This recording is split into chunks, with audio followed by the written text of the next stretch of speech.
When the Wright brothers set out on their diehard quest in order to construct the first ever flying machine, or today what we call the airplane, they had an abundance of reasons to throw that all away. New difficulties, technicalities, and obstacles became more frequent day to day. Not only that, there were so many people around them that quoted what they were doing to be too difficult and not worth trying. Contrary to all of this, of having no actual blueprint or no expert advice to get them to where they wanted to be, they had one thing, and it was self-belief. They actually believed that their own uncertainty was a requirement for progress. Their mantra, if it's necessary for your dream, then difficulty is not an obstacle. It's part of the assignment. So how in the world does this have to do with tracking your calories? You just want a six-pack. You don't care about the Wright brothers. Quite honestly, fine by me. That's totally okay. But this feeling of not knowing how to track calories is also holding you back severely. But like the Wright brothers, you may have self-belief, and that's totally awesome, but you also may be misguided or have a lack of information. And quite honestly, the best tool that you are missing out on to make extremely quick progress is actually tracking your calories. And this all comes down to data entry. I'm gonna be real with you. But so many people just do not want to track calories. It's too much of an inconvenience, takes too much time. Not only that, it might be an unhealthy mental practice. Shut up, dude. No, it isn't. Let me ask you this. If you looked at your bank account every day, watched exactly what you were spending, you'd probably save money, right? So what do you feel like would happen if you watched your budget of calories that you had to eat every day? I mean, just be real with yourself for 1 second. And this, my friends, is what I call calorie budgeting. But before we actually budget our calories, we want to know our budget first. How many calories should we be eating? First of all, you're going to want to find your calorie deficit. Easiest way to do that without my personal help, and if you want my personal help, link below. Not going to say any more, all right? But if I were you, go to a TDEE calculator online, and you're just going to plug in all the information that there is available for you. It's going to be your height, your weight, your activity level, and most likely you probably don't work out as much. So be brutally honest. It's only going to save you later. Then it's going to spit out a number that will most likely tell you, okay, if you eat this many calories, you will be able to survive every day. Cool. We're alive, right? But let's say you are very overweight, like you are a big boy. What we're going to do here is we're going to subtract 5 to 700. And honestly, sometimes even up to 8 or 900. I'm not going to be the guy to tell you to do that, but it is possible. But 5 to 700 is normally my sweet spot for the people who are on the chunkier side. I'm here to help, all right? But that allows you to be in a vast calorie deficit in order for you to use more body fat for fuel, so you're burning more fat. And quite honestly, all you're doing is consuming less calories. Calories in, calories out is the main point of this game. You eat less, you move more, you lose some weight. But it's always not that simple. Sustainability plays a huge role in this game. I have many other videos on that. Go ahead and take a look at my channel if you want to find anything like that. But let's say you're what we call skinny fat. You have a little bit of chub on you, but you're not necessarily fat, but you also have like a skinny-esque type build. This is definitely what I felt like I had, but not to an extreme, just a little bit. And what I recommend for you is actually a smaller calorie deficit in this case. You want to be about 200 to 400 calories in a deficit is what I would say, just because you're in a phase where you can put on muscle extremely quickly. You're going to be putting on muscle while losing fat. You want to maximize the amount of muscle that you're gaining in this period. That's not to say if you wanted to shred down super quick, you could do a pretty extreme calorie deficit. Do I recommend it? No, you're really just punching yourself in the face if I'm going to be quite honest with you. You'd actually be way happier with the way you look if you just took it slow and steady. But however, for my bigger fellas over here, let's not have some shame with dropping the calories. Let's get to it. But now that we have a basis of how many calories we need to eat every day, we want to figure out how are we actually going to track this. There's going to be two things that you need. First is going to be a food scale of some sort. You could find these on Amazon, maybe even Target if you want to head over there, but I'm not going to tell you to head over there because what if you don't find it and then you have to drive back and then type a hate comment? So I would much rather get it online. It's going to take a few days, so you better be ready whenever it comes and motivation is passed. The next thing you want is any sort of calorie tracking app. The one I use is MyFitnessPal. It's free. You don't have to pay for the extra doodads and all that. All you need is a free version. It's going to do you just fine. And from there, all it is daily data entry. Let's say you have your budget for today. Let's say your calorie deficit is around 2,500 calories. I'm just assuming, I don't know, this may not be your case. I have no idea, quite honestly. But you have an app that shows you how many calories you have left in the day if you just plug and play. I shouldn't have to explain the intricate stuff, but I'm going to just because I want to give you full clarity of what to do. Let's say you want a bowl of blueberries, right? You put the bowl on the scale, hit 0 on the scale so it zeroes out, doesn't count the scale weight for the bowl itself, and then you put the blueberries in, weigh the blueberries in either grams or ounces or whatever the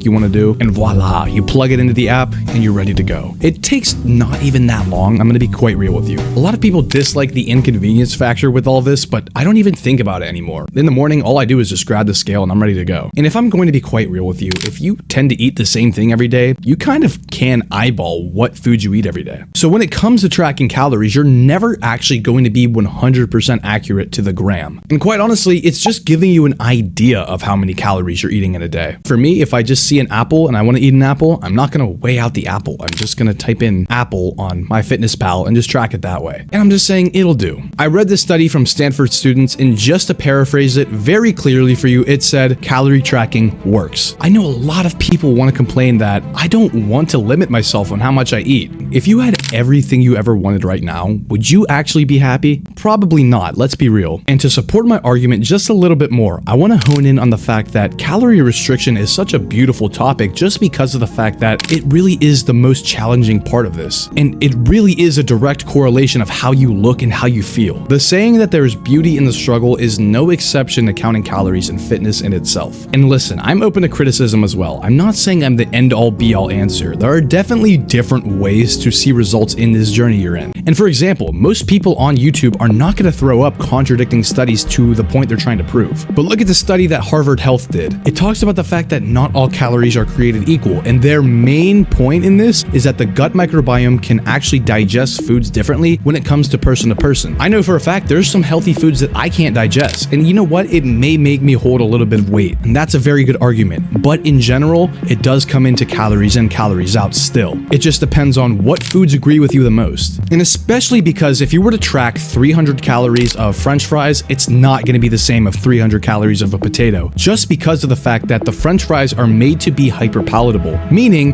that if you eat some, you want more at all times. You're never going to be full, let's be real. It's almost always the case that you want more. And that's technically what this study is concluding. And if we were to take those two studies that I just showed you, the perfect formula would be calories in, calories out by plug and play with a tool, such as MyFitnessPal or any sort of calorie tracking app, with 1, foods that agree with you and your digestive system, and 2, mainly whole foods. And if you do not have a food scale right now, a good thing that you can do is make a checklist that you write out on a piece of paper. And mainly, if you just filtered out a lot of the unhealthy foods you're eating day by day through a checklist, this could be really beneficial for you. And in this checklist, you want to set a certain amount of goals, some of them being something like eat an ample amount of fruits and vegetables per day. And maybe the next one is eat less of the food that's holding you back. And maybe your third point would be eat your protein goal for the day, which would be a gram per pound of targeted body weight in your case. And sooner or later, whether you're using the checklist method or just tracking calories, this will all just become a mindless habit. You'll have this epiphany moment at one point where you realize, I don't need to eat the food that's holding me back anymore. I almost want to eat the healthier foods. It almost gets to a point where you see food as not only just something of enjoyment, but also a utility in your toolbox. And this is not unhealthy at all. This is mainly just saying you feel really good by what you put in your body. And it'll also directly show by your body composition as well. You'll start to shed weight just by eating a lot of more whole foods. And that's disregarding calorie budgeting as a whole. But what about events? Food is not just something that we put in our bodies to perform. It's also something that we hold memories with. Maybe we grew up on some sort of food that holds some sort of nostalgia for us. Maybe a recipe a relative made that we always enjoyed eating. Maybe it was on Thanksgiving. Maybe you and a friend want to go to this nice cafe every now and again. And I will never tell you you need to disregard any of this. But like I said, when it comes to beauty in the struggle, it just makes the fun times a lot more pure. You know, going to a cafe with a buddy is not as significant whenever you're going to the cafe every day just to get a $5 coffee. A coffee that's mainly filled with sugar and a lot of things that are probably wrecking your health and maybe even your sleep depending on what time of day you consume it. But there's this beauty of staying focused on your goal through the food you eat, through the exercise you do. And quite honestly, when it comes down to it, when it comes down to these events, these holidays, it's totally okay to indulge. And I used to feel so much guilt for doing this just because I was so focused on my diet, my training, everything I had to do in order to succeed with my fitness goals, and one day felt like it was going to throw me off.